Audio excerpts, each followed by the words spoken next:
Good morning mga kapisnge, it's me, Hora. Dahil ngayong Sunday nga ay pupunta nga tayo sa church. Papasalamat ako kay Lord dahil nga sa anumang hirap ng buhay natin ngayon na dinadanas ay nandyan pa rin siya. So ngayon nga umaambon-ambon pa, pero okay lang yan, tuloy ang simba. Ayun. Mag-uunat-unat nga muna ako dahil nga ako'y antok na antok pa. Ang sarap pang matulog kasi nga nag-uulan. Kahit saan na nga lang ay hikab na hikab tong babaeng ito. Natapos na nga ako maligo kaya nga maglalagay tayo ngayon ng Ultra Whitening Hickory. Kasi nga mga kapis nga nakakaganda siya ng ating skin. Oh, pagkatapos ko magkilay ay naglagay na nga ako nitong magic tint. Hindi ko nga pala alam kung magic tint yan. Magic ano ba yan? This is the magic blusher. Then, bilagay tayo ng bitres for the hair is shining. Mekas-mekas mo nga lang yan sa ating buhok at para maging shining. Ngayong araw nga, masusuot ko na tong ipit na binili ko kay Rowena.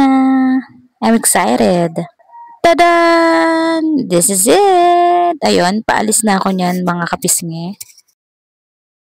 This is my OOTD today.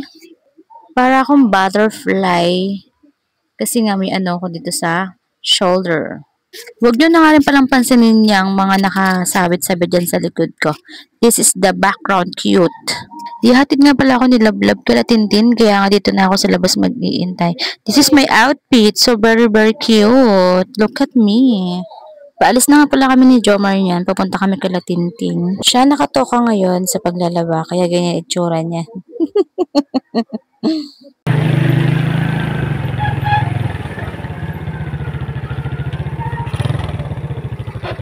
Bye. Peace. Bye-bye.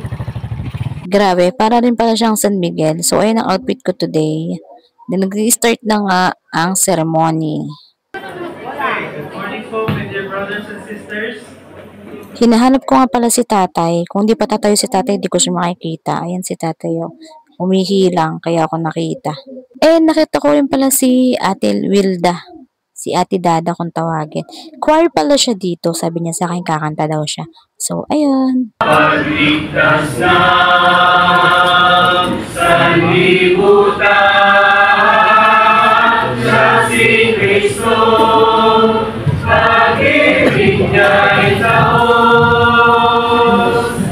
na siyang tumos. Pag-ibig niya'y Tapos na nga kami magsimba, kaya iniintay ko na nga lang dyan sila Tintin kasi nga may kinakausap pa sila.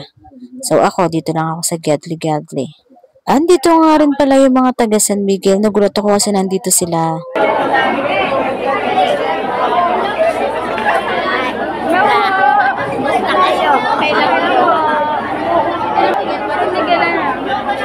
Nakala pa ngayon.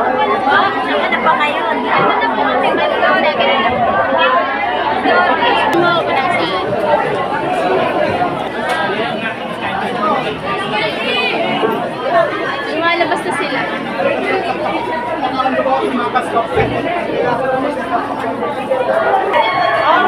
Gusto ka naman. Pakaganda naman pa rin. Lakado ilan yun. Tara na! Ayun sa Irish show!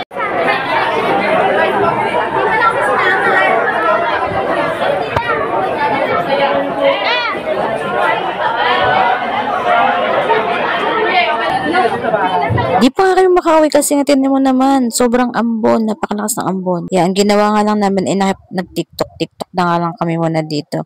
I'm so pretty today. Sobrang napataas nga talaga ang aking ipit. Dapat mababa lang. Mo na, okay na yan. Diyan eh. Like ko? Tabi. Hindi ako pwede magawan ng ilaw. Go! Doon ka sa upuan sa tayo. Kung nagbibideo-video nga kami dito, ay may mga batang kako-cute. Nakatingin sa amin. Parang ang feeling ko ang ganda ko pero hindi. Dahil lang yan sa ipit na binili ko kay Rowena. Napakaganda talaga. Super pretty. Talagang agaw tingin. Agaw tingin ba tawag doon o agaw pansin, ganon. Sige lang, kapisnge. Iganyan mo pa. Sige, pakita mo pa yung mga ipit-ipit mo dyan. Wala lang, gusto ko lang ipakita sa inyo kung gaano ko kaganda. Ay, charot. Yung gaano kaganda yung ipit ko. At ayan, nakaalis na nga kami sa simbahan dahil nga kahit umaambon-ambon, ay go na yan. Go na. Ako yung basang-basa. Nanloka. Pakita niyo naman yung gawan sa likod. No boy, no black. Si ano yan? Si yung mga duwende? Ganon. Tinuro nga pala sa akin ng pamangkin ko si Eya, kapatid ni Bira, na kapatid ni Dylan. Sabi ko saan siya pupunta. Ito ang dalawa na to ay parang magjowa, pero hindi sila magjowa.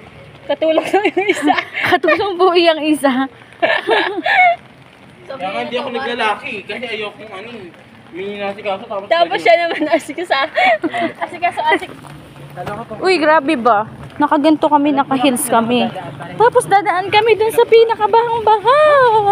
Oh no, magtatapak talaga tayo. Yeah, paano ko? Sinabi ko na paano ko dahil yung pa ako may sugat. So hindi ako pwedeng sumulong. Sumulong ba tawag doon?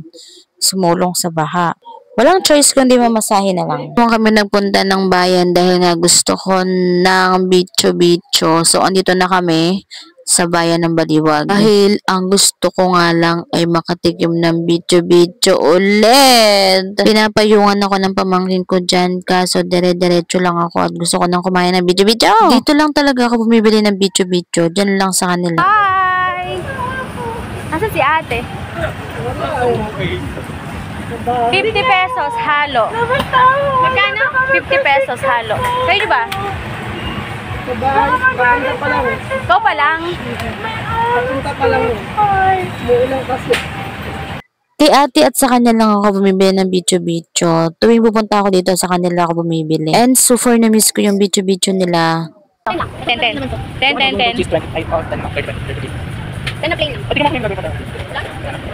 Ayun, natapos na at pauwi na nga ako at sarap na sarap talaga ako sa bicho-bicho. Grabe, ang sarap. Para akong iiyak kasi mauubos na yan mamaya-maya. Ayun, tinan mo, napapaganyan na lang ako. Kasi mauubos na siya. Yun lang, bye-bye!